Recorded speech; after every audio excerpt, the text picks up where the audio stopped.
Allah berkahi insyaallah. Amin. Kita mulai kajian kita. Assalamualaikum warahmatullahi wabarakatuh. Innal hamdalillah wassalatu wassalamu ala Rasulillah wa ala alihi wa sahbihi wa man tabi'ahum bi ihsan ila yaumil qiyamah. Kepada seluruh para penuntut ilmu di seberang benua yang begitu jauh, yang semoga Allah rahmati, semoga Allah berkahi, semoga Allah senantiasa memberikan kepada kita komitmen kebenaran. Karena sesuatu yang paling mahal ketika kita berada pada zaman fitnah, yaitu adalah bagaimana kita mampu menjaga setiap anugerah kebenaran yang sudah Allah hadirkan untuk kita dan berkomitmen untuk terus berjalan di atas kebenaran sampai kita bertemu secara jujur pada keimanan kepada Allah. Banyak orang yang mengetahui kebenaran belum tentu dia ikut bergerak bersama dengan kebenaran. Banyak orang yang memahami kebenaran tetapi belum tentu dia bersabar bersama dengan kebenaran. Itulah yang kita minta kepada Allah. Seiring kita meminta kepada Allah kesehatan, seiring kita memohon kepada Allah, semoga Allah memberikan kepada kita keberkahan di dalam urusan kita. Kita meminta semoga Allah menjelaskan kepada kita yang benar-benar adanya, yang batil-batil adanya, dan kita diberikan istiqomah untuk mengikuti jalan kebenaran. Amin insyaallah. Alhamdulillah, tentunya senantiasa pertama kali kita menata syukur kita kepada Allah. Karena memang sikap ideal seorang mukmin pada kehidupan, maka mereka tidak akan pernah berpindah kecuali di antara dua pilihan. Kalau dia tidak memberikan kesabaran tanpa tepi, ya pasti dia harus memberikan kesyukuran tanpa tepi. Kalau ada di antara kita yang sedang diuji dengan berbagai macam kesulitan, ketika sebagian di antara kita diuji dengan takdir-takdir pahit yang kita peroleh dan kita dapatkan, bersabarlah. Karena ujian itu tidak Allah berikan bukan karena benci kepada kita, tapi setiap takdir berjalan dengan keputusan terbaik dan teristimewa pada kehidupan kita, supaya Allah melihat seberapa besar kesabaran kita. Dan sabar itu merupakan kesabaran tanpa tepi, karena memang kesabaran itu tidak memiliki garis finish, kecuali garis finishnya adalah ketika kaki kita menginjakkan di surga, ketika para malaikat menyambut dengan sebuah opening ceremony, salamun alaikum bima sabartum. Selamat ya atas seluruh kesabaran yang telah kalian berikan. Sikap yang kedua yaitu adalah memberikan kesyukuran tanpa tapi. Artinya bahwasanya kita betul-betul bersyukur kepada Allah dan syukurnya kita tidak memiliki syarat. Syukur yang memiliki syarat itu biasanya syukurnya kalangan kapitalisme, syukurnya kalangan materialisme. Nanti kalau saya sudah mendapatkan profit, saya bersyukur. Nanti kalau saya sudah bisa membayar rumah ini, saya bersyukur. Nanti kalau saya sudah mendapatkan proyek, saya baru bisa bersyukur. Ini konsepnya syukur kalangan materialisme. Syukurnya mereka yang betul-betul beriman kepada Allah dan hari akhir adalah syukur yang tidak memiliki syarat. Apapun kondisi dan keadaan menjadikan kita bersyukur tanpa tapi. Syukur itu tidak menjanjikan kuantitas, tetapi pasti memberikan kepada kita kualitas hidup. Siapapun yang bersyukur di atas uang 1 juta, belum tentu jaminan yang 1 juta berubah menjadi 100 juta. Belum tentu. Bisa jadi rezekinya tetap 100 juta. Tetapi syukur yang dia berikan menjadikan sukacita, bahagia yang dia peroleh ketika mendapatkan 1 juta bisa jadi mengalahkan mereka yang memiliki uang 100 juta. Karena memang syukur itu tidak menjamin bertambahnya kuantitas, tetapi pasti syukur itu memberikan kepada kita kualitas pada kehidupan. Inilah yang menjadikan kita senantiasa berpindah di antara dua pilihan kehidupan dan tidak ada pilihan yang ketiga kecuali orang yang pasti celaka. Pilihan orang mukmin cuma dua. Kalau kamu diberikan kemudahan, berarti bersyukurlah tanpa tapi. Kalaupun kita sedang mendapatkan takdir-takdir pahit yang kita rasakan pada kehidupan, maka kita memberikan kesyukuran dan apapun bisa kita syukuri. Karena orang mukmin adalah mereka yang tidak pernah kehabisan alasan untuk bersyukur kepada Allah. Mari kita meneladani dan menyelami bagaimana syukurnya Nabi Sulaiman. Ketika beliau berjalan dengan seluruh bala tentaranya, maka beliau mendengar dialognya semut. Hanya melihat dialognya semut menjadikan Nabi Sulaiman bersyukur. Syukurnya pun dicintai oleh Allah, diridai oleh Allah, diabadikan oleh Allah di dalam Al-Quran.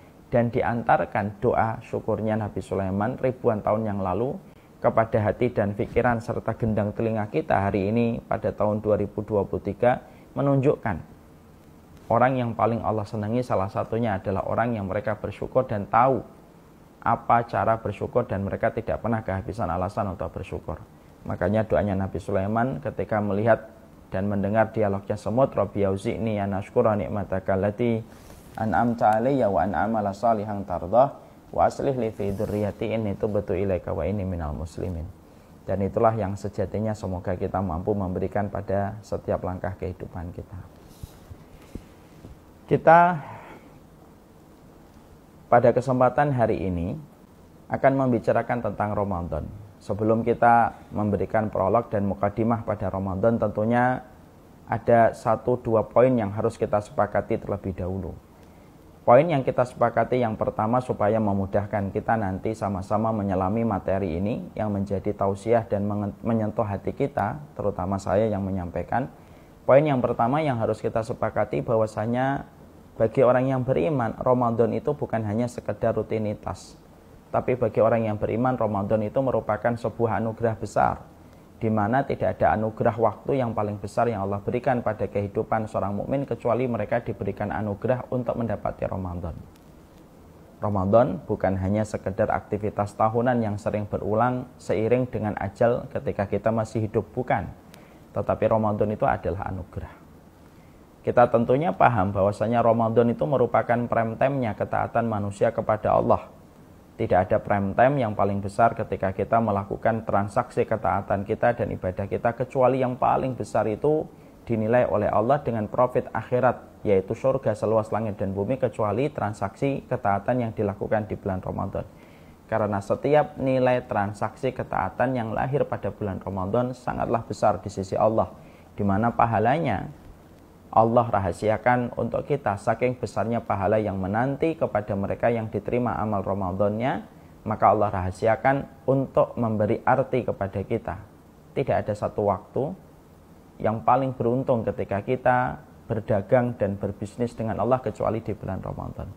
Makanya Allah sampai mengatakan wasaumul li wa ana ajzi bihi. Puasa itu untukku dan akulah yang menggantinya langsung. Kenapa puasa Allah menyebut dengan kata li? For me. Li itu for me. Kenapa puasa itu disifati oleh Allah dengan kata keterangan puasa itu untukku? Sholat, Allah tidak pernah mengatakan itu. Sedekah, Allah tidak pernah mengatakan itu. Tapi puasa khusus, secara istimewa Allah mengatakan puasa itu untukku.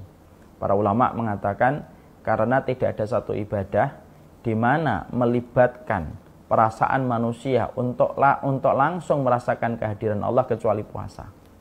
Jadi tidak ada ibadah di mana manusia langsung merasakan kehadiran Allah kecuali pas puasa. Karena ketika kita sedang puasa, kita sebenarnya memiliki 1001 tempat untuk membatalkan puasa tanpa ketahuan orang lain.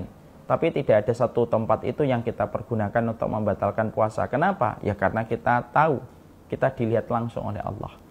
Kita bisa berkumur, sekaligus kita meneguk 1 teguk yang kita inginkan. Tapi kita tidak pernah meneguk air di tempat yang tersembunyi ketika orang tidak ada yang melihat kita. Kenapa kita tidak mau melakukan itu walaupun tidak ada yang melihatnya?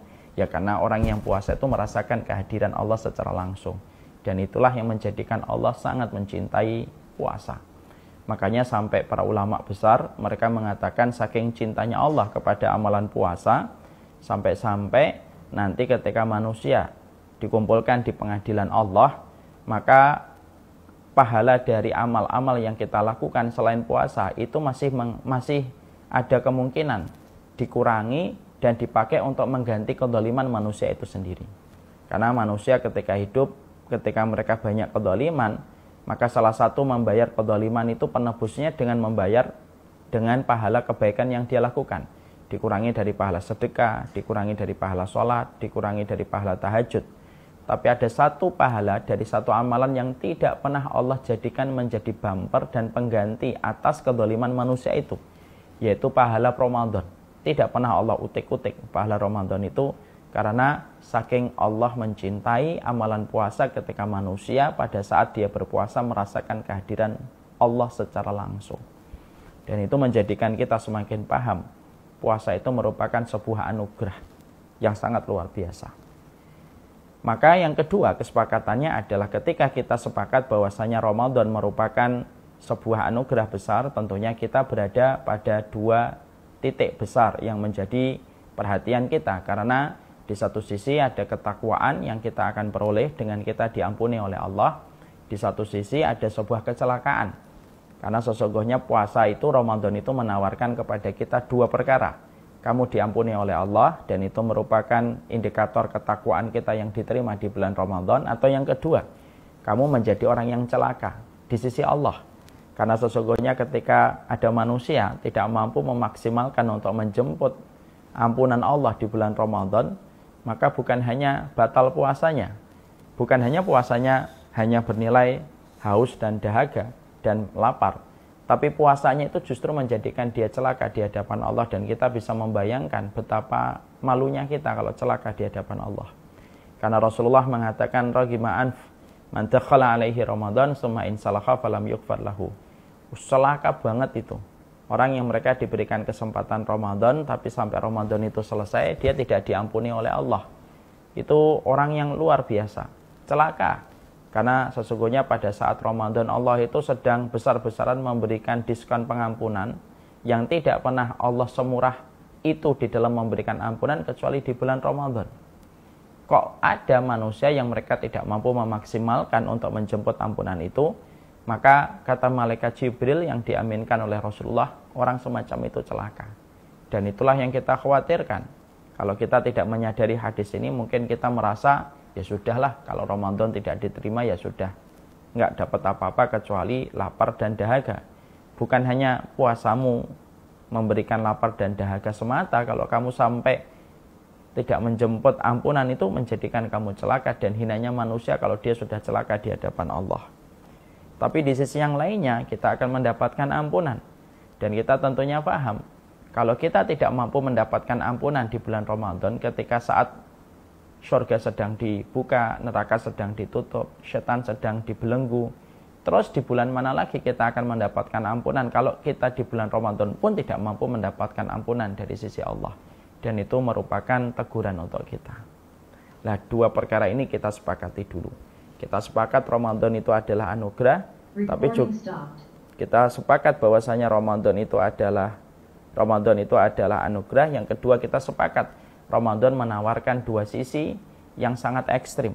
Di satu sisi kalau kita betul-betul memaksimalkan, kita akan diampuni betul dosa-dosa kita oleh Allah, karena tidak ada waktu yang paling banyak Allah membebaskan manusia dari ancaman neraka kecuali di bulan Ramadan. Tapi ingat, di sisi yang lainnya, kalau kita tidak memaksakan diri kita di dalam kafilah ketaatan di bulan Ramadan, hati-hati. Orang yang celaka itu bukan orang yang mereka ditusuk di pinggir jalan, tapi orang yang celaka di hadapan Allah adalah orang yang mereka mendapati kesempatan Ramadan tapi tidak diampuni oleh Allah. Nah, ini yang kita harus sepakati. Setelah kita mempelajari ini, tentunya yang penting pula di dalam ibadah, yaitu setelah kita memahami dua poin ini, kita tentunya paham bahwasanya puasa Ramadan itu merupakan ibadah. Dan ibadah itu tidak hanya sekedar bagaimana kita menyelesaikan secara fikihnya. Karena ibadah itu bukan hanya sekedar urusan fikih, lalu kita secara autopilot melakukan apa yang harus kita lakukan. Tapi ketika kita sepakat bahwasanya puasa itu adalah ibadah, ini juga merupakan anugerah, maka sesungguhnya puasa itu sangat membutuhkan bagaimana hidup berkesadaran hati kita tentang puasa itu sendiri. Ini penting juga. Ya. Karena apa? Karena sesungguhnya ibadah yang menghadirkan hidup ibadah yang kita lakukan itu tidak hanya sekedar gerakan tubuh, tapi bagaimana ibadah itu adalah bagaimana betul-betul kita membangun kesadaran penuh pada hati kita atas ibadah yang kita lakukan. Ini juga teramat sangat penting.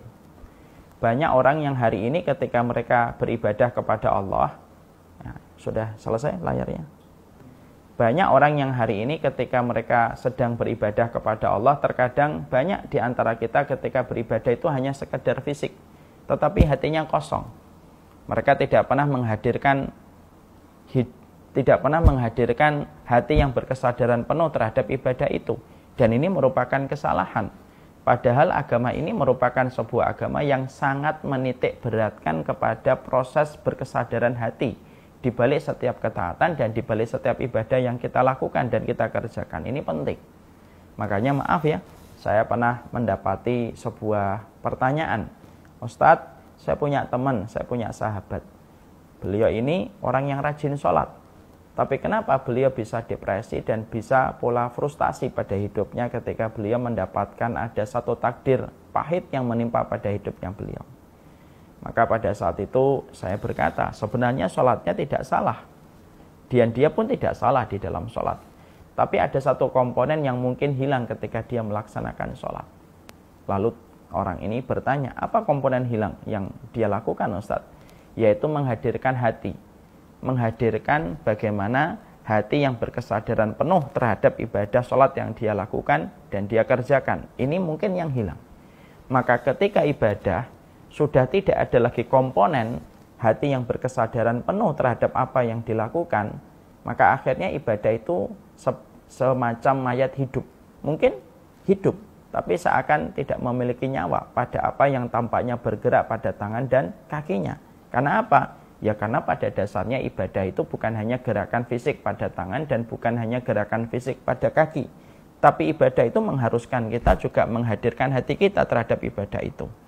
Sama kalau kita membicarakan tentang masalah fikih. Kita ini juga paham ya bahwasanya banyak orang yang melihat dan mendefinisikan puasa itu hanya sekedar masalah fikih. Yaitu bagaimana lambung kita menjadi kosong, bagaimana perut kita menjadi kosong, bagaimana kerongkongan kita menjadi kosong. Tapi ternyata kita tidak pernah untuk menghadirkan hati kita, untuk memikirkan tentang Ramadan kita, memikirkan tentang ibadah puasa kita. Ini yang akan menjadi sebuah PR besar pada kehidupan kita. Karena ibadah tanpa konsep hati yang berkesadaran penuh hanya menghasilkan produk-produk sebagaimana mayat hidup yang tidak membuahkan kebaikan pada kehidupan mereka. Nah inilah yang menjadikan saya pada kesempatan ini kita mencoba untuk menilai ibadah Ramadan itu bukan hanya sekedar amalan fisik, tapi juga kita harus menilai dan melihat Ramadan itu adalah proses berkesadaran penuh hati kita. Oleh karenanya ketika kita sepakat bahwasanya puasa itu adalah ibadah, ibadah itu membutuhkan komponen hati yang berkesadaran penuh, berarti itulah yang menjadikan kita harus mulai memikirkan tentang Ramadan yang telah kita jalani. Karena memikirkan tentang Ramadan, tentang perjalanan yang telah kita lewati selama 20 hari, itu pun juga merupakan bagian dari ibadah di mana banyak di antara kita tidak menyadari. Ya, dan ini yang jarang dilakukan oleh manusia. Banyak manusia itu ketika mereka menjalani Ramadan, maka mereka menjalani Ramadan itu ya hanya sebatas mereka autopilot, rutinitas. Ya sudah menjalani Ramadan, autopilot, dia sudah menginjakkan kaki pada hari yang ke-18. Tapi perjalanan dari hari pertama sampai hari yang ke-18 dia tidak pernah mengevaluasi. Lalu tidak pernah membangun sebuah konsep berkesadaran penuh hatinya terhadap apa yang telah dia jalani selama 18 hari. Ini merupakan sebuah kesalahan. Ya. Ini merupakan sebuah konsep tidak idealnya kita di dalam bulan Ramadan ketika kita merupakan bagian dari pelakon-pelakon Ramadan yang semacam ini. Maka sesungguhnya inilah yang menjadikan kita akhirnya penting bahwasanya Ramadan itu bukan hanya kita pikirkan tilawahnya, bukan hanya kita pikirkan zikirnya, bukan hanya kita pikirkan berbuka puasanya, dan bukan hanya kita pikirkan sahurnya, tapi Ramadan itu adalah bagaimana hati kita itu terus hidup pada waktu Ramadan. Bukan hanya menjalani Ramadan sekedar autopilot, tapi betul-betul menjalani Ramadan dengan seluruh kesadaran hati kita, dengan seluruh evaluasi yang kita lakukan dan telah kita kerjakan, terutama ketika kita hari ini sudah menginjakkan kaki pada hari yang ke-18 di bulan Ramadan, ketika kita sudah berada pada gerbang 10 hari yang terakhir, yang tentunya 10 hari yang terakhir itu merupakan inti dari perjalanan Ramadan kita selama 30 hari. Mari kita melihat ayat ini. Allah menyampaikan kepada kita di dalam surat Al-Hasyr ayat yang ke-18. Ya ayyuhalladzina amanu taqullaha wal tanzur nafsum ma qaddamat lighad. Allah itu menyampaikan kepada kita, wahai orang yang beriman, hendaklah kalian melihat apa yang telah kalian lakukan di masa sebelumnya untuk mengevaluasi apa yang akan kalian lakukan di masa mendatang. Jadi Allah menyampaikan kepada kita pada surat Al-Hasyr ayat yang ke-18 di mana ayat ke-18 pada surat Al-Hasyr itu memberikan kepada kita tentang sebuah perkara penting sekali. Perkara pentingnya itu apa? Bahwasanya kita di dalam kehidupan kita beribadah kepada Allah, termasuk Ramadan yang kita jalani, dan ini merupakan ibadah bagian dari anugerah yang Allah berikan kepada kita. Tentunya bagian dari konsep kita berkesadaran penuh terhadap Ramadan, dan bukan hanya menjalani Ramadan sekedar autopilot pada kehidupan kita, dan bukan hanya memaknai Ramadan hanya sekedar urusan fikih. Maka salah satu proses dari kesadaran kita untuk menjalani Ramadan adalah ketika kita senantiasa harus mengevaluasi tentang hari yang telah kita lewati ketika kita berada di bulan Ramadan. Ini evaluasi penting. Kita tentunya dapatkan generasi terbaik umat ini, yaitu adalah generasi sahabat, generasi tabi'in, generasi tabi'ut tabi'in, generasi 3 sahabat yang luar biasa utamanya mereka. Mereka itu adalah orang yang selalu beribadah dengan konsep berkesadaran penuh hati mereka. Dan salah satu di antara indikator bagaimana mereka ketika menjalani ibadah itu dengan hidup berkesadaran penuh hati mereka, itulah yang menjadikan mereka, Masya Allah ya, mereka itu adalah tipe dan pelakon-pelakon manusia yang menjalani ibadah dengan senantiasa mengadakan evaluasi terhadap ibadah yang mereka lakukan. Ini penting sekali untuk kita paham. Kita ambilkan analogi. Perusahaan besar tidak akan pernah menjadi perusahaan besar kalau mereka tidak mengevaluasi. Selalu pada satu perusahaan besar ada evaluasi di balik setiap langkah yang mereka lakukan. Di balik setiap perusahaan besar selalu ada evaluasi di balik strategi yang mereka miliki ketika menghadapi market yang beragam dan fluktuatif. Evaluasi itu akan membentuk langkah-langkah antisipasi dari apa yang seharusnya mereka nanti lakukan.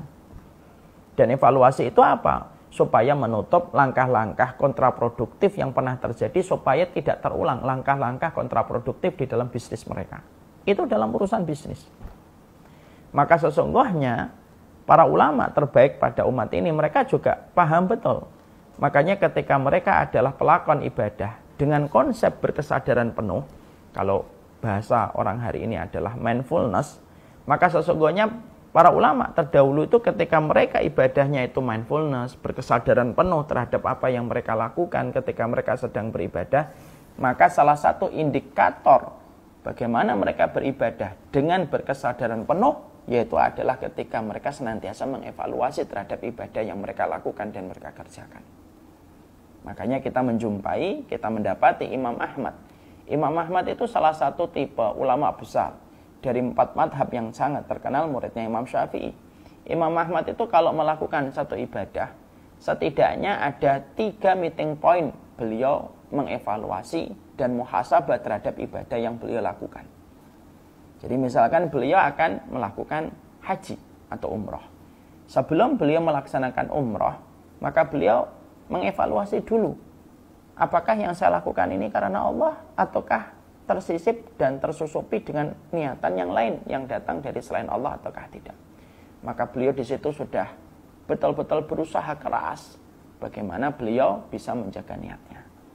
Lalu perjalanan umrah ditempuh. Di tengah perjalanan beliau evaluasi kembali bagaimana ilmunya, bagaimana tuntunan sunnahnya, bagaimana keikhlasan hatinya, dicek kembali. Maka setelah itu beliau jalankan kembali sampai menyempurnakan ibadah umrahnya dan ibadah hajinya. Setelah selesai ibadah umrahnya dan ibadah hajinya, maka beliau pun melakukan evaluasi kembali apa yang kurang, apa yang harus dilakukan setelah umrah itu selesai. Dan itu merupakan karakteristik orang-orang terdahulu. Di balik setiap ibadah ada 3 meeting point yang mereka lakukan untuk mengevaluasi ibadah yang mereka kerjakan, untuk menunjukkan kepada kita sepenuh itulah mereka itu ketika melakukan ibadah dengan sepenuh hati dan kesadaran hati yang penuh. Ya. Dan maaf ya, mungkin itu beda kualitasnya dengan kita. Kita ini banyak orang yang melakukan ibadah hanya sekedar autopilot. Ya, kita sholat ya sholat, adzan, kita wudhu, kita sholat, kita jalan ke masjid, Allahu Akbar. Tapi setiap apa yang kita baca di dalam sholat, apa yang dibaca oleh imam, tidak pernah masuk kepada konsentrasi apa yang ada di pikiran kita. Tidak salah kalau ada banyak orang ketika mereka sholat di belakang imam, ditanya setelah selesai sholat, imam tadi membaca surat apa setelah Al-Fatihah, mereka tidak tahu karena mereka tidak fokus dengan apa yang mereka lakukan. Yang mereka lakukan ibadah dengan fisik tapi tidak dengan hati dan pikiran. Ini masalah. Makanya betul kata Abu Dzar radhiyallahu anhu, pertama kali yang akan hilang di antara kehidupan iman pada umatnya Rasulullah, kehidupan khusyuk hati mereka itu. Hati mereka tidak lagi khusyuk. Itu kata Abu Dzar radhiyallahu anhu. Jadi pertama kali yang hilang dari umatnya Rasulullah ketika mereka beribadah kepada Allah itu apa? Khusyuknya mereka itu hilang. Artinya konsentrasi pikiran mereka itu hilang. Sama pula dengan Ramadan. Kalau kita tidak mengerti dan tidak membahas ilmu ini, maka sesungguhnya banyak orang yang menjalani Ramadan itu ya hanya sekedar autopilot. Ketika Ramadan dimulai, dia berjalan. Dia mengalir sebagaimana aliran air. Tapi tidak punya konsep. Pokoknya ke sana ya, disuruh buka puasa ya datang, nanti ada ini ya datang. Tapi dia tidak pernah menghadirkan hatinya untuk memaknai dan mengikat makna pada setiap apa yang dilakukan di bulan Ramadan. Dan ini tidak betul. Karena Ramadan itu bukan hanya sekedar masalah fikih. Tapi Ramadan itu juga merupakan bagian dari masalah hati. Bagaimana ketika kita paham Ramadan itu paling dicintai oleh Allah, tidak mungkin ibadah yang sangat seistimewa ini hanya menitik beratkan pada urusan perut dan lambung yang kosong, tenggorokan yang kering. Tapi tidak lebih daripada itu. Tidak mungkin. Ibadah ini sangat istimewa. Makanya ibadah Ramadan itu dan puasa disebut syara' man qablana. Syariat yang sudah ada dari sebelum kita. Lalu dijaga oleh Allah dan diwariskan kepada umatnya Nabi. Berarti ini istimewa. Jadi tidak mungkin kalau Ramadan itu hanya sekedar urusan fikih. Menjaga perut, kerongkongan dari benda dan makanan, minuman yang dimasukkan ke dalam lubang di dalam tubuh kita. Tidak mungkin hanya sekedar fikih itu. Makanya inilah yang menjadikan kita akhirnya memahami, inilah yang kita paham. Maka ketika kita mengevaluasi itu penting.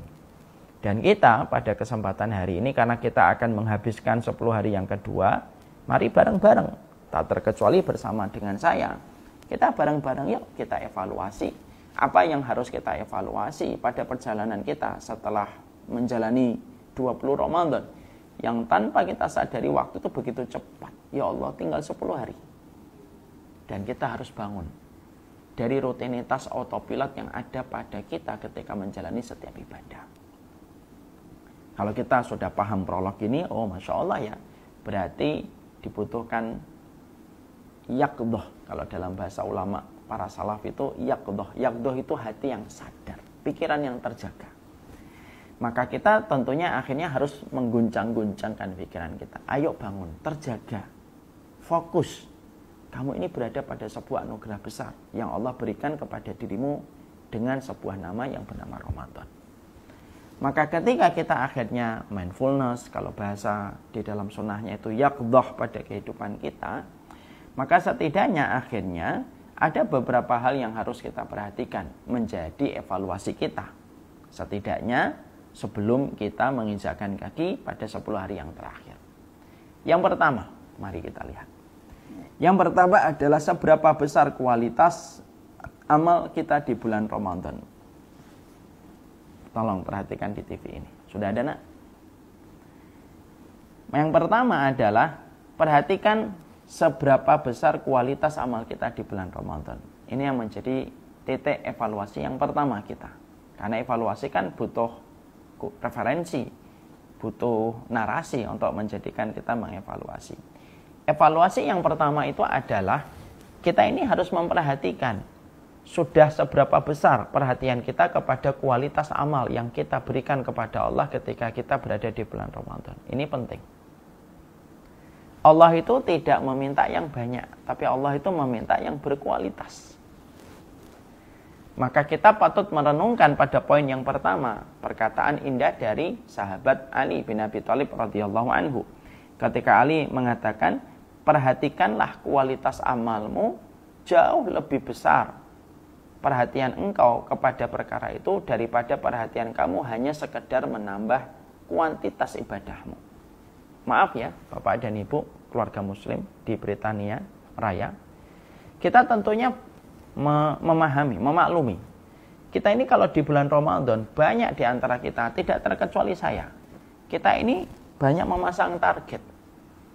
Kita memasang target nanti khatam 3 kali, khatam 5 kali, khatam 1 kali, khatam 2 kali.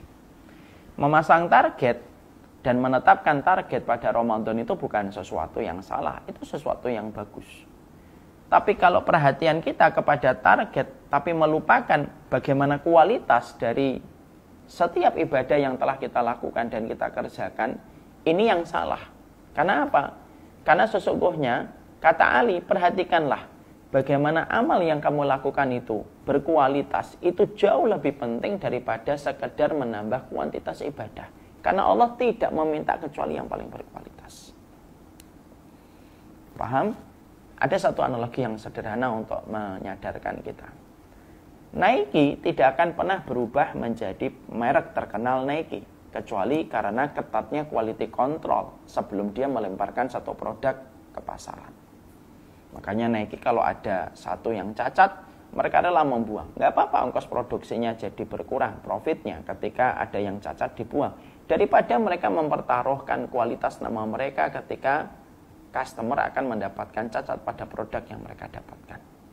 Adidas pun tidak akan pernah menjadi Adidas kecuali salah satunya karena quality control yang mereka miliki begitu ketat ketika mereka melemparkan produk sepatu kepada pasar.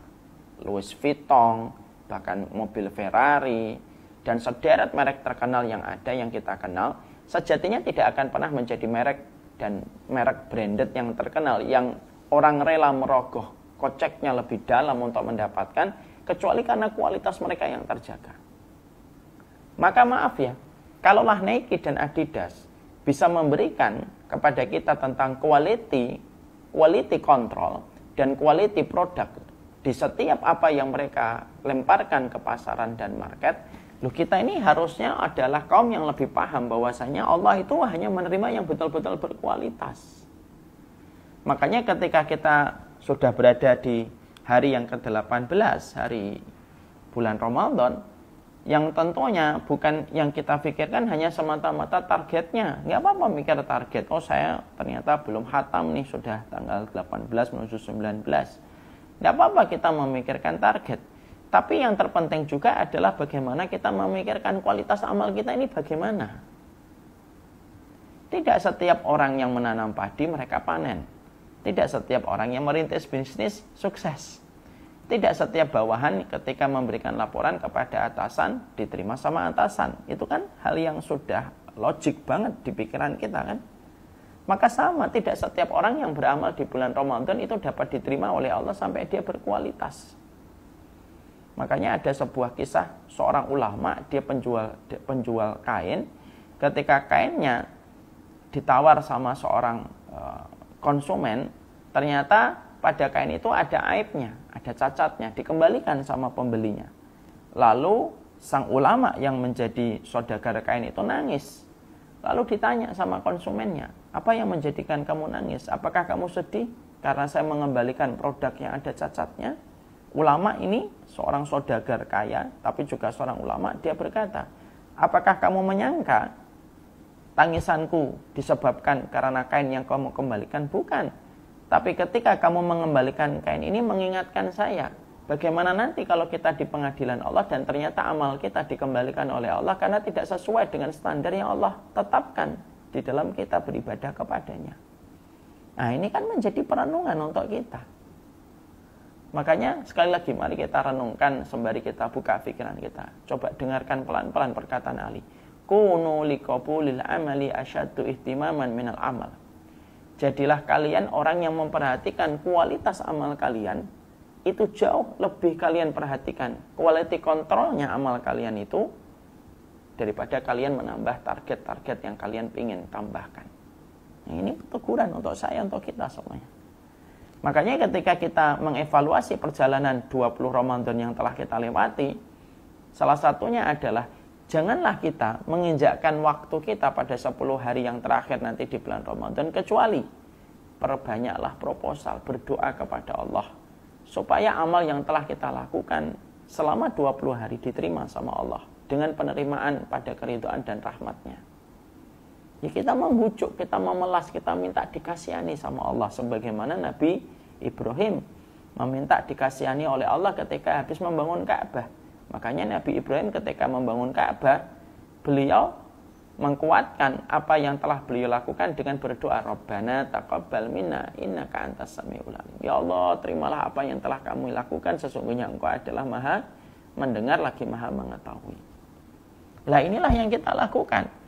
Saya Umar Mita bersama dengan seluruh keluarga muslim di Britania, ayo sebelum kita menginjakkan 10 hari Ramadan, diperbanyak dengan kita mengucapkan Rabbana taqabbal minna innaka antas samiul alim, Rabbana taqabbal minna innaka antas samiul alim, Rabbana taqabbal minna innaka antas samiul alim.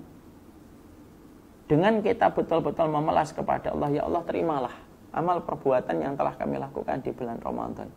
Karena bisa jadi ada bacaan Quran kita yang tidak sesuai dengan makhrajnya, ada bacaan Quran kita yang tidak sesuai dengan hukumnya atau dengan tajwidnya, ada mungkin sedekah kita yang tersusupi dengan riak dan sum'ahnya, ada Ramadan kita yang mungkin terawihnya kita dengan perasaan sombong ketika kita melihat di luar tidak ada yang terawih. Kan kita nggak pernah sadar dosa itu. Tidak setiap dosa itu membuat kita menyadari itu dosa. Maka kita tutup ketidakidealan dan ketidaksempurnaan ibadah kita. Ya sudah, kita tutup yuk dengan mengucapkan, ya Allah terimalah kami, ya Allah kasihani kami, ya Allah terimalah sholat kami, puasa kami, sedekah kami, sujud kami, ya Allah terima, ya Allah. Dan betapa ruginya kami kalau ternyata amalan ini tidak Engkau terima, ya Allah. Kalaupun ada yang salah, maafkan, ya Allah. Kalau ada yang kurang sempurna, tambahi, ya Allah. Kalau ada yang terlalu tipis, tebalkan, ya Allah. Minta kepada Allah, memelas kepada Allah, sebagaimana Nabi Ibrahim memelas kepada Rabb-nya ketika baru saja membangun Ka'bah. Ya.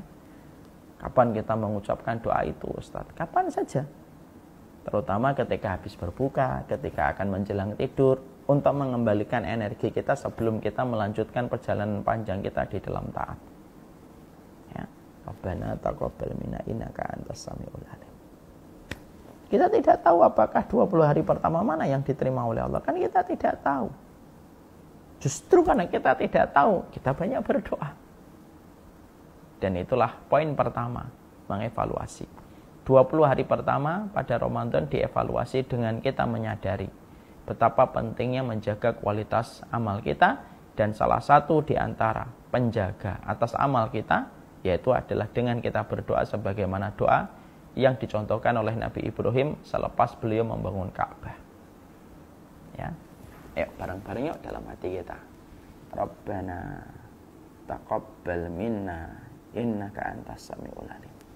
Ya Allah, terimalah apa yang telah kami lakukan, ya Allah. Semoga Engkau menerimanya, ya Allah. Karena Engkau adalah Maha mendengar lagi Maha mengetahui. Ini yang pertama.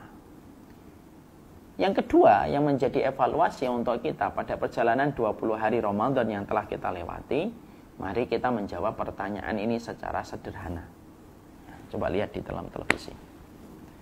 Yaitu adalah, apakah Ramadan kita tersapa dengan futur, sudah tersapa dengan futur belum? Nah, ada yang mungkin langsung bisa menjawab, ada yang mungkin langsung bertanya, futur itu apa, Ustaz? Futur itu adalah ketika iman kita mengalami penurunan. Karena iman itu fluktuatif. Iman itu fluktuatif. Iman itu naik dan turun. Makanya Rasulullah mengatakan kepada kita, innal imana fi jawfi ahadikum la yakhlufu kama yakhlufu saub. Fasallallahu ayyujaddidal imana fi qulubikum. Maka sesungguhnya persoalan iman itu sebagaimana persoalan baju kalian. Persoalan iman itu sebagaimana persoalan baju di antara kalian. Baju itu bisa bersih, bisa lusuh, bisa tampak kotor, tergantung pemakaian. Maka Rasulullah SAW mengatakan, fas'alullaha ayyujaddidal iman fi qulubikum. Maka mintalah kepada Allah supaya Allah memperbarui iman di hati kalian. Maka futur itu penurunan iman. Makanya Rasulullah secara tepat mengatakan iman sebagaimana baju yang bisa lusuh. Lah, kita tentunya paham. Banyak di antara kita secara tidak sadar sudah mulai mengalami penurunan iman. Dan sebenarnya futur itu tidak aib. Futur itu tidak aib, futur itu tidak dosa. Enggak, futur itu tidak sama sekali aib, futur itu tidak sama sekali dosa. Sama sekali, futur itu tidak aib. Ketika futur itu tidak aib, maka sesungguhnya ketika kita harus segera mengatur strategi supaya futur ini tidak berkelanjutan. Futur itu akan menjadi dosa, futur itu aib ketika kita membiarkan futur itu terus menimpa kita sampai Ramadan selesai. Itu yang aib. Jujur deh. Kita ini di awal Ramadan bisa membaca 5 juz, bisa membaca 3 juz, ada yang 2 juz, ada yang bisa 1 juz. Tapi setelah Ramadan itu melewati 1 pekan, 10 hari, mulai turun itu semangat kita di dalam ketaatan. Dari 5 juz jadi 3 juz, dari 2 juz tinggal 1 juz, dan 1 juz tinggal beberapa ayat. Itu pun malas-malasan, itu futur. Makanya kita jumpai, kita dapati di banyak masjid, terutama di Indonesia. Saya tidak ngerti ya di sana kayak apa. Kalau di Indonesia kita menjumpai di awal-awal Ramadan ketika datang, masjid harus membangun space tambahan. Karena membludaknya jamaah yang datang. Tapi berapa lama? Seminggu, 8 hari, 9 hari, setelah itu menurun. Dan kembali kepada hitungan basicnya jamaah sebagaimana sebelum Ramadan. Itu sering terjadi. Maka kita tentunya paham, kalau kita sampai dalam kondisi yang semacam ini, lalu kita mengevaluasi, ya Allah saya memang tersapa futur. Tenang, kalau memang sudah tersapa futur, tenang. Kalau memang sudah kita secara jujur berani mengakui, saya futur Ustaz, nggak apa-apa, futur itu tidak aib. Futur itu tidak aib. Maka yang harus kita lakukan itu ketika kita memang secara jujur mengatakan dalam evaluasi ini, selama 20 hari kita futur, maka kita harus berkata sebelumnya, jangan sampai futur itu berlanjut pada 10 hari yang terakhir. Kenapa? Itu namanya babak belur kalau futur itu berlanjut. Maka strategi apa Ustadz yang harus kita lakukan ketika kita mengatasi futur ini? Perhatikan salah satu ayatnya. Perhatikan ayat ini. Ayat ini ada di dalam surat Fussilat ayat yang ke-6. Qul innama ana basyarum mislukum yuha ilayya annama ilahukum ilahu wahid. Fastaqimu ilaihi wastaghfiruh. Ada ayatnya? Belum. Maka di dalam surat Fussilat ayat yang ke-6, ini ada trouble. Ayatnya Allah mengatakan kepada kita di dalam surat Fussilat ayat yang ke-6. Katakanlah wahai Muhammad, sesungguhnya saya adalah seorang manusia yang diberikan wahyu untuk menyeru kepada seluruh manusia beribadah kepada Allah ilah yang satu. Allah lalu memberikan closing pada surat Fussilat ayat yang ke-6 dengan sebuah petunjuk. Fastaqimu ilaihi wastaghfiruh. Fastaqimu ilaihi wastaghfiruh. Istiqomahlah kamu dan beristighfarlah kamu kepada Allah.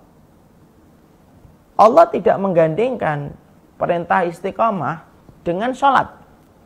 Istiqomahlah kamu dan sholatlah. Allah tidak menggandingkan perintah istiqomah dengan sedekah. Istiqomahlah kamu dan bersedekahlah. Tapi Allah itu menggandingkan perintah istiqomah dengan sebuah kata, yaitu adalah istighfarlah kamu kepada Allah. Perhatikan ayatnya. Ini menunjukkan kepada kita bahwasanya bangunan istiqomah itu tidak akan tegak kecuali kita memperbanyak istighfar. Jadi kalau kita mendapati ada pelakon hijrah yang kita kenal, lalu hari ini tidak lagi dia berada pada panggung hijrah karena berbagai macam ujian yang mungkin dia hadapi, gagalnya orang dalam hijrah itu biasanya disebabkan karena kurang istighfar. Karena dosa yang masih menetap di permukaan hati itu yang menyebabkan lambatnya ketaatan untuk direspon pada perjalanan hidup. Makanya ketika kita mulai tersapa, ya Ustaz saya futur. Oke, kita futur. Perbanyak istighfar. Dan memang dzikir yang paling utama kalau di bulan Ramadan itu dzikir apa? Ya dzikir istighfar yang paling utama. Makanya ketika kita menjumpai, kita mendapati Ibunda Aisyah nanya sama Rasulullah, ya Rasulullah kalau aku ingin berzikir supaya mendapatkan malam Lailatul Qadar itu apa?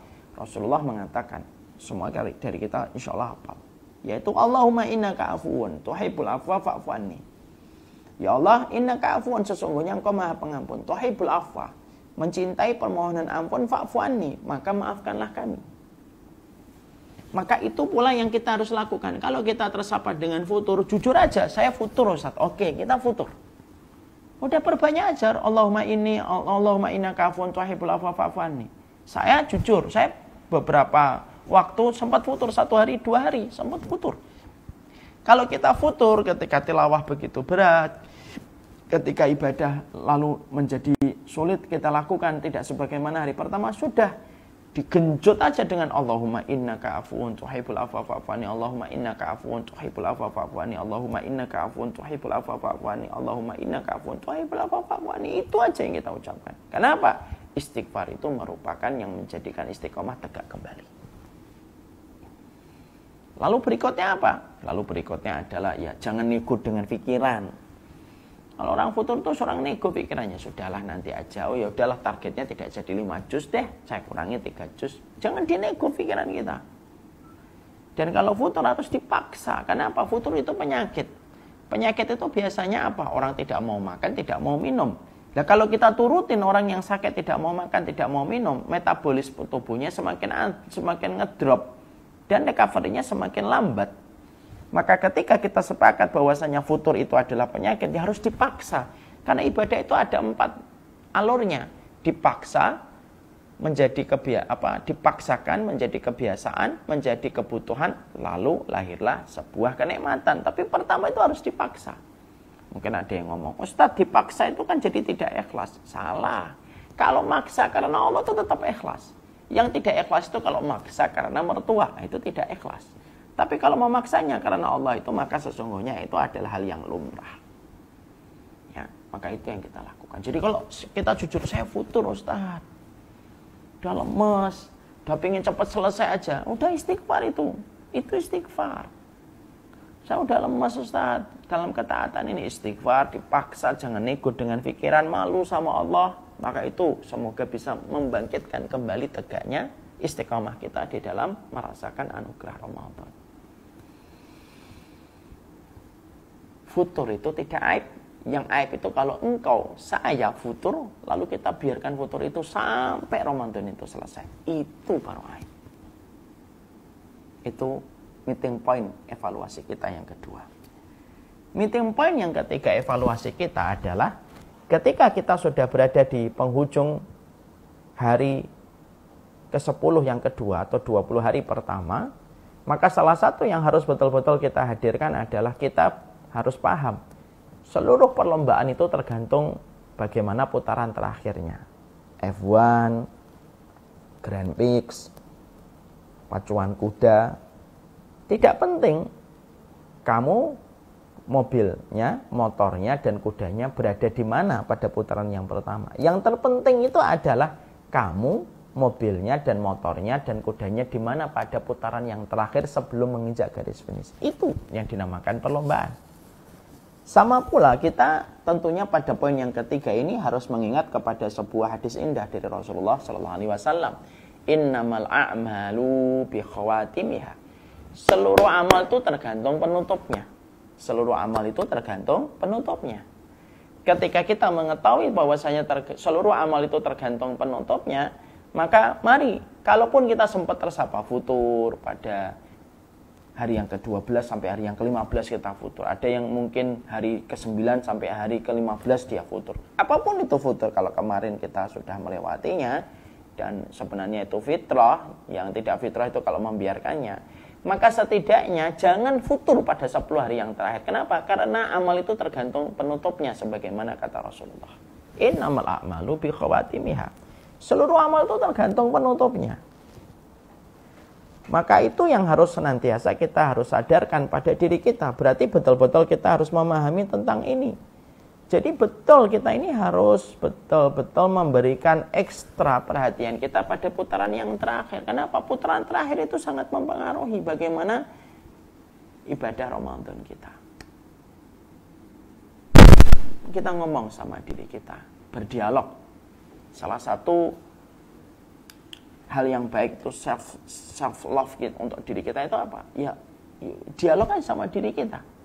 Oke, saya kececer, oke saya futur, tapi saya tidak mau futur pada 10 hari yang terakhir. Saya akan pergunakan sisa-sisa waktu saya untuk menjemput ampunan Allah pada 10 hari yang terakhir. Dan bisa jadi keadaan bisa berubah di saat-saat yang terakhir. Berapa banyak pertandingan antara misal Barcelona dengan Real Madrid dikuasai sama Real Madrid 2-0. Atau kita melihat pada kejadian Piala Dunia antara Argentina dengan Prancis. Bagaimana Prancis yang sudah menguasai 2-0 lalu di detik babak yang kedua bisa disalib menjadi 2-2, lalu menjadi 3-2, disalib 3-3, lalu 4, lalu disalib lagi menjadi 4. Masya Allah itu. Dan hampir saja Prancis memenangkan pertandingan ketika ada salah satu kesempatan emas yang ya qadarullah saat itu miss atau terlewatkan. Kita belajar analogi sederhana. Kondisi itu bisa berubah setiap waktu dan bisa berubah setiap saat. Makanya jangan pernah putus harapan.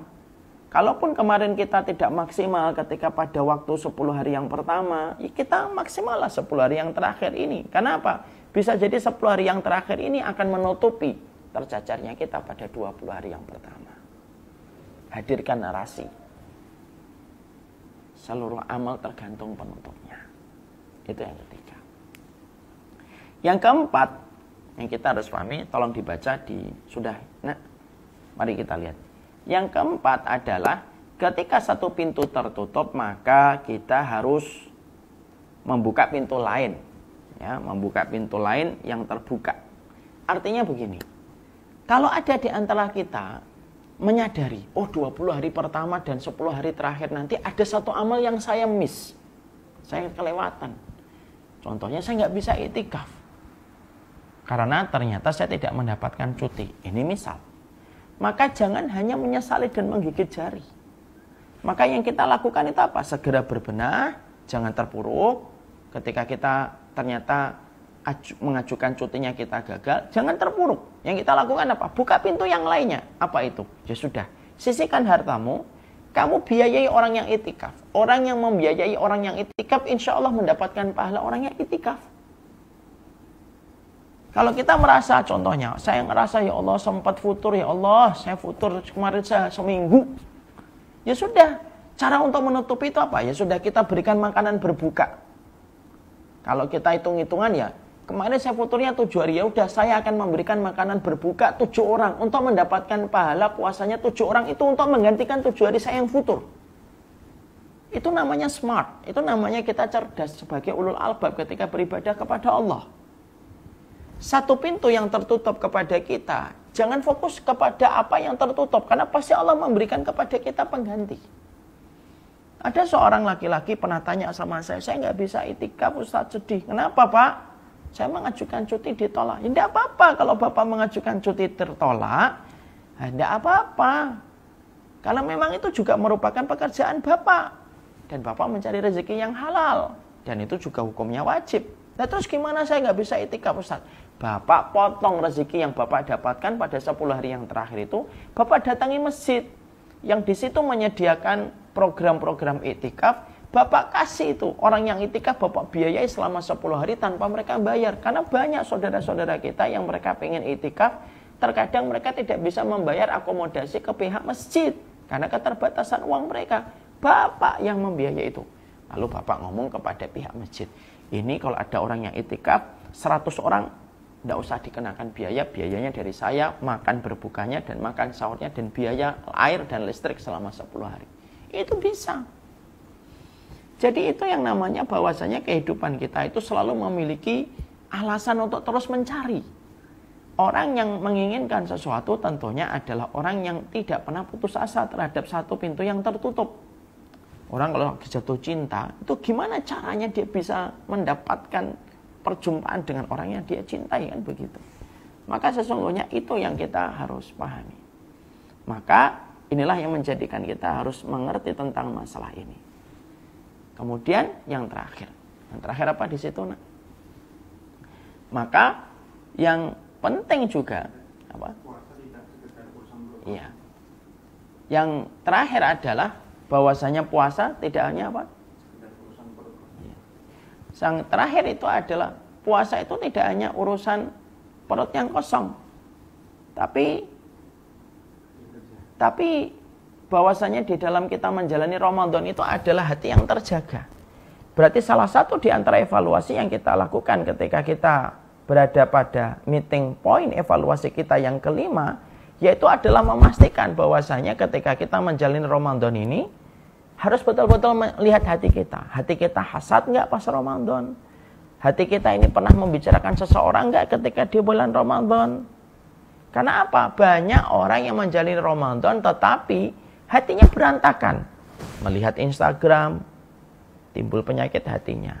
Dia melihat sosial media, ternyata ada satu nama yang dia benci dan dia dendam kepada nama itu.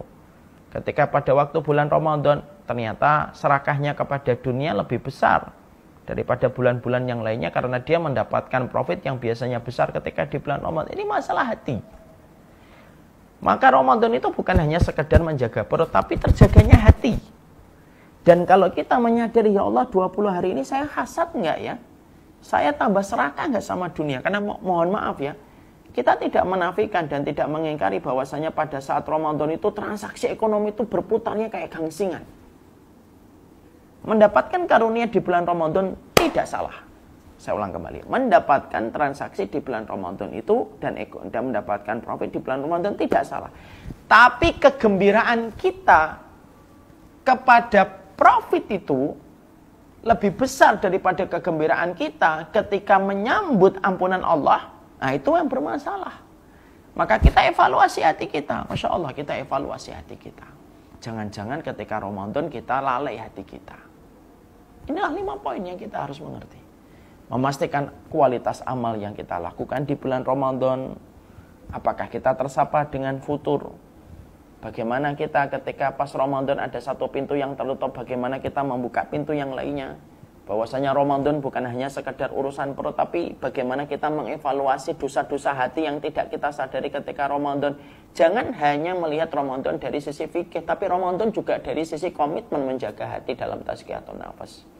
Maka inilah perkara-perkara yang memberi referensi untuk kita bagaimana mengevaluasi 20 hari yang telah kita lewati. Ingat ya, Ramadan itu ibadah. Dan ibadah itu bukan tanpa hati. Ibadah itu membutuhkan seni tingkat tinggi, berkesadaran penuh terhadap apa yang sedang kita jalani pada ibadah itu. Janganlah kita menjalani Ramadan hanya sekedar autopilot, yang akhirnya kita tidak pernah peduli kualitas kita. Kita tidak pernah peduli tentang dosa-dosa hati kita. Kita tidak pernah peduli kalau ada satu pintu yang tertutup. Pokoknya hanya menjalani aja sekedar autopilot. Tidak ada evaluasi, tidak ada muhasabah. Ingat, muhasabah pun juga merupakan ibadah yang bernilai besar di sisi Allah. Makanya Umar bin Khattab berkata, hisablah diri kalian sebelum nanti Allah menghisab kalian. Itu menunjukkan kadar pahala pada hisab itu, kadar pahala pada muhasabah itu besar sekali untuk kita. Wassallallahu ala nabiyina Muhammad. Inilah ya, dari sebuah judul yang diberikan amanah kepada kami, dan saya bersyukur banget ini judul ini diberikan kepada kami oleh rekan-rekan kami dari panitia, sekaligus pula ini juga memberikan saya untuk mencari referensinya, dan saya pun tergugah dengan judul ini, refleksi diri setelah 20 hari Ramadan. Luar biasa amanah materi ini, sekaligus pula memberikan banyak insight dan banyak memberikan evaluasi untuk kami sebagai yang menyampaikan. Semoga kita sekali lagi beribadah full sepenuh hati, dan bukan hanya sekedar urusan fisik ketika kita menjalani Ramadan. Wassalamualaikum ala nabiyina Muhammad walhamdulillahirabbil alamin. Ini yang dapat saya sampaikan. Saya serahkan kembali kepada akhi siapa tadi? Iqbal yang ada di mungkin London atau di mana? Wallahu a'lam bishawab. Ya, jazakallahu khairan pada Ustaz wanita yang telah menyampaikan betapa luar biasa ya refleksi kita mengenai apa kabar Ramadan kita ya di 20 hari yang sudah kita lalui ya. Kemudian kita maksimalkan ya di putaran terakhir ya, di 10 hari terakhir. Mudah-mudahan apa yang kemudian sudah Ustaz sampaikan ini menjadi benar-benar refleksi bagi kita ya, utamanya kita yang kemudian merasakan adanya penurunan dalam kualitas amal ya, dan juga yang masih belum melibatkan kesadaran hati gitu, dari setiap gerakan-gerakan ibadah kita yang mungkin sebelumnya hanya kita rasakan secara fisiknya saja ya, tapi mudah-mudahan kita juga bisa kemudian melibatkan pikiran dan hati kita agar kemudian meningkatkan kualitas amalan kita begitu ya. Betul nggak akhi ya? Saya ucapkan Akhi Iqbal ya. Pada Ustaz, mudah-mudahan Ustaz sehat selalu, mudah-mudahan juga bisa bertemu kembali di kesempatan selanjutnya bersama kami di Ibari UK ya. Amin insyaallah. Ya, kita silakan Ustaz barangkali mau melanjutkan kegiatan selanjutnya. Jazakallah khair. Di sini sudah berkumandang asar, Akhi Iqbal. Tapi sebelum saya menutup kajian kami, berkenankah kami men-share satu informasi tentang Samila Series, salah satu program keilmuan kami yang runut dan sistematik. Dan insya Allah Samila Series yang ke-7 akan mengambil sebuah tema tentang mental health, yaitu kita berikan judul Make Peace with Yourself, yang insya Allah akan banyak membedah dari sudut pandang perkataan-perkataan indah para ulama tentang berbagai macam hal yang sering menjadi beban, lalu menjadi bom waktu bagi sebagian saudara-saudara kita. Maka saya meminta izin teaser ini 1 menit aja, semoga bisa menjadi sebuah informasi yang bermanfaat.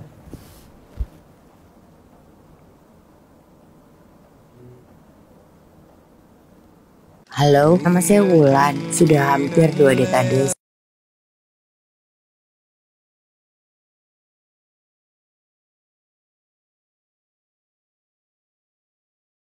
Halo, nama saya Wulan. Sudah hampir 2 dekade saya melakukan perawatan dari psikiater karena terdiagnosis bipolar syndrome. Mental illness ini sudah saya sadarin sejak saya umur 12 atau 13 tahun. Awalnya trauma masa kecil yang gak bisa hilang dengan sejalannya waktu. Semakin saya lawan, semakin saya sering ngalamin yang namanya manic episode. Terlalu banyak suara di kepala saya, sampai kadang saya gak bisa bendung dan meledak-ledak.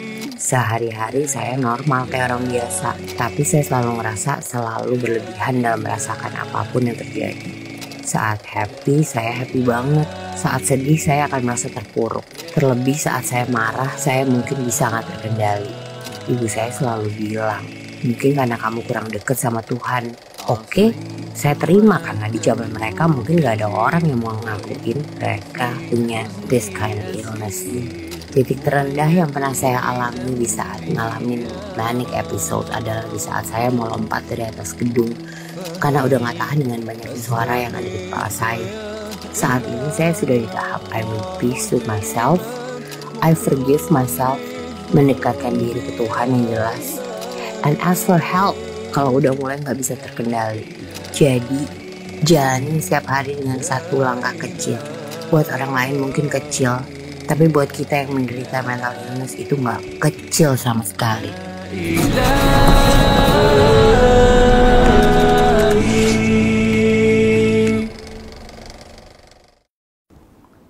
Jazakumullah khair, informasi ini semoga bermanfaat.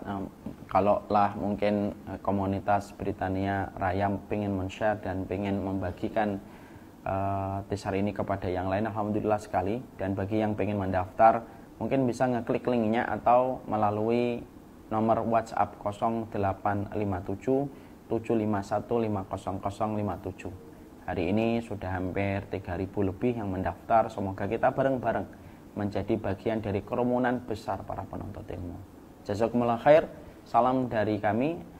Syamila mengucapkan keberkahan dan mendoakan keberkahan untuk seluruh keluarga-keluarga muslim yang ada di sana. Semoga kita menjadi keluarga di antara keramaian umat, senyawa, seilmu, sesurga.